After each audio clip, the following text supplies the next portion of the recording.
Bħalissa tisiru xogħlijiet fil-kumpless Smart City li jinsab fil-Kalkara sabiex fi żmien qasir jibda jsir użu minn ħafna uffiċini u binjiet li jinsabu battala. Fost in-negozju ġdid li mistenni opera dak tal-ikel u x-xorb, tal-medja, tat-teknoloġija tal-informatika u l-komunikazzjoni sa operazzjonijiet back office. Huwa mifhum li fi ftit xhur oħra se jinfetħu numru ta' ristoranti li jinsabu quddiem il-laguna. Fadal biss xogħol tal-elettriku, manutenzjoni u tindif tal-lokazzjonijiet li mistennija jinbidlu f'restoranti f'lokazzjoni ideali kemm għas-sajf kif ukoll għax-xitwa. Il-kap eżekuttiv ta' Smart City Malta, Anthony Tabone, għalli jinsab kuntent li qed ikunu attirati aktar niċeċ attrajenti tan-negozju. Sostna li Smart City Malta toffri wkoll l-infrastruttura tal-ICT li kapaċi tilħaq il-ħtiġijiet tekniċi ta' operazzjonijiet diġitali.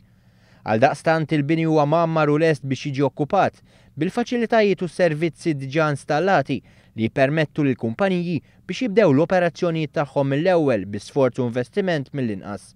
Il-kap eżekuttiv Anthony Tabone temm jgħid li min se jinvesti fi Smart City Malta ifisser li se jkollu aċċess għas-swieq globali.